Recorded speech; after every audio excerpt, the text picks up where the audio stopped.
Good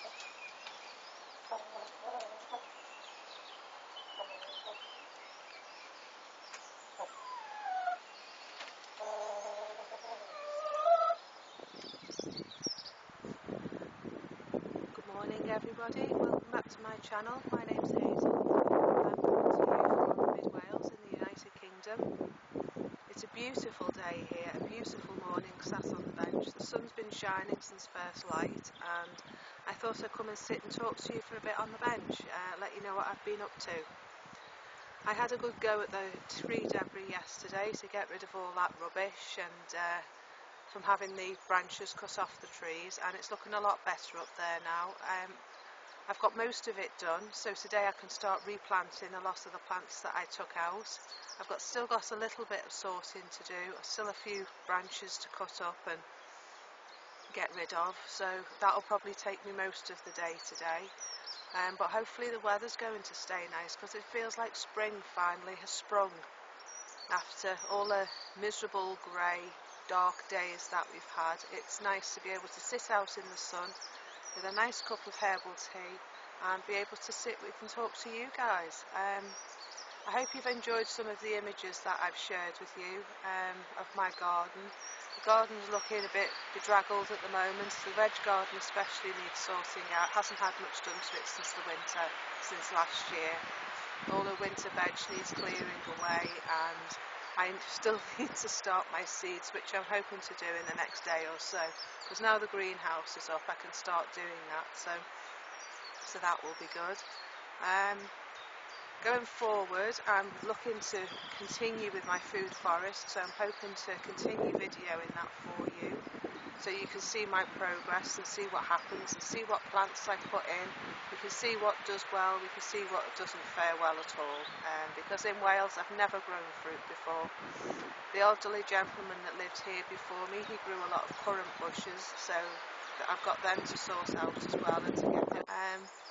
It was very much a gentleman's garden when I took over. It was just hedges and trees and shrubs and there wasn't many flowers, and I'm very much a flower garden girl. I love my flowers, I love colour, I just love to see the bees and the butterflies, and there wasn't really much of that in the garden because a lot of the trees were just green, they were just evergreens, they just didn't do anything. So I've spent a lot of time since I moved in taking the hedge out, taking shrubs out, moving things around, cutting trees back, so now I'm getting down to the nice stuff, which means I can start planning the garden.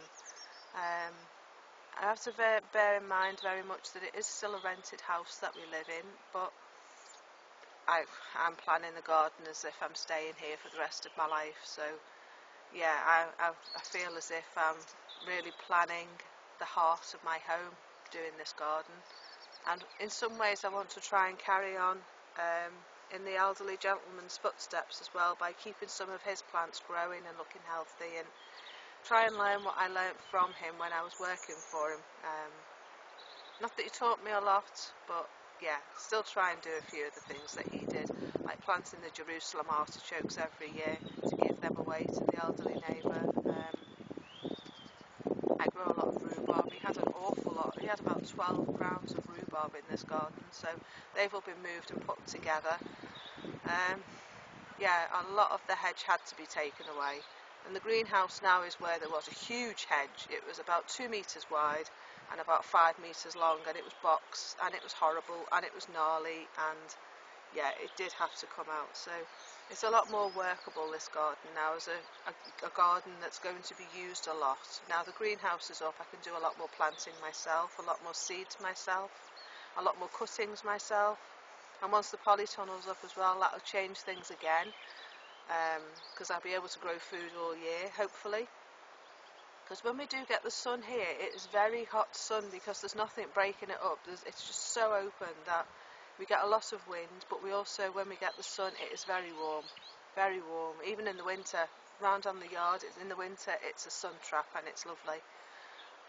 So, yeah, As far as the garden goes, there is a derelict sort of barn building at the back, which I'll show you in another video, and it needs the wall rebuilding because when they put the metal sheds in at the back, they broke the wall, and it was never rebuilt. So I thought I would rebuild that and plant the peaches and the apricots in there against the wall, and they'll get a bit of warmth and a bit of shade as well, and we'll see how that goes. If they don't grow very well, I'll move them and put them somewhere else. There's plenty of space. Along where I'm sitting now, I've done a fruit hedge, a fedge as they're called, so I'll do that again in a video at some point as well and show you that. And I've got a Kia berry, I've got honey berries, I've got sea hawthorn, buckthorn, sea berry, I've got elderberry, the black one, I've got goji berries as well in this hedge.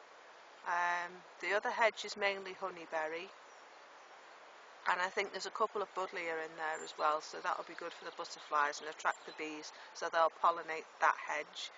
I've also got some cherry hedge trees as well to go in, and I'm not sure when I'm going to plant them, but they grow 1.5 meters tall, so they could really do with going somewhere where they can have some netting around them to keep the birds off, but they're supposed to grow an awful lot of fruit. I've also got blueberries as well, which came the other day, which are only small at the moment, but I'm sure they'll grow at some point. I've also got an unusual tree in the garden, which I've never tried the fruit. I don't know whether anyone watching has. It's called a strawberry tree, and it does actually bear edible fruit, but it had fruit on it the year before last. I don't remember seeing any last year. I'm just looking over there because that's where it is, and it's about 1.5 meters tall. It's quite hardy, it's got a lot of green on it, so I'm hoping this year I might get some fruit off it, but we'll have to see what happens, see what the weather brings, because largely the fruit depends upon the weather. We had a lot of rain in the winter, we had a lot of dull weather in the winter, we've not really seen much sunshine, so that's why I'm sat on the bench with you. I'm drinking this morning a herbal tea of rose petal and spearmint leaves. Very nice. Well, I've got quite a few things that I like to drink or that I like to eat. I've got parsley, I've got rosemary, I've got sage, I've got different types of mint. The elderly gentleman that lived here, he had mint growing in a big tub. So I had to dig that up out of the garden because the roots were growing underneath and through the holes. And self-seeding in the veg garden, so I've taken that out. It's a huge tub like this, it's got lots of mint in it, so I think it's apple mint, so that's going to go in as well. I'll show you before I put the plants in, because I'd like to show you what plants are going in and where they're going, how big they are, and so then that when you see them as they begin to grow and as they bear fruit, you begin to see how it all started and what I started with. And hopefully in the next couple of years I'll begin to start getting enough fruit off them to have pies and things like that, to be able to use them in the house and in preserves and things. So I've got big hopes for those plants. Some of them are 10 years old and came from my allotment from when I moved, and poor things have been in and out of pots, in and out of the ground. They have still borne fruit as well. I've got a crop of apples with them, so they're going to grow as espaliers, and I've done a video about that on my other video from yesterday, showing you what I'm going to do with them. So you can put it here somewhere so you can have a look at that video as well, because that just shows you a little bit of a tour around the garden. I will do a garden tour at some point, hopefully in the next couple of weeks, and show you around the garden, show you where things are and the position in the garden, and then when I come in the garden you'll be able to think, oh, that's where that is, oh, that's where that is, as we go along. So I thought spring was a good time to start my channel, and then you can see things as they grow through the season as well, so we can learn together, because I haven't grown a lot of food for the last 8-9 years, maybe 10 years, so I'm going to be on a learning curve as well. So let's see if we can learn these things together. Anyway, I think that's it for today really. I just thought I'd catch up and sit on the bench in the sun and say hello and just let you know what I've been getting up to and let you know what I'm going to be getting up to. So I think that's it for now, but today now I'm going to go back up the top of the garden and I'm going to go and sort the rest of that debris out, and then I'll show you what it looks like when it's day. Enjoy the sunshine if you have it, because I'm going to, and I'll see you next time. Bye for now.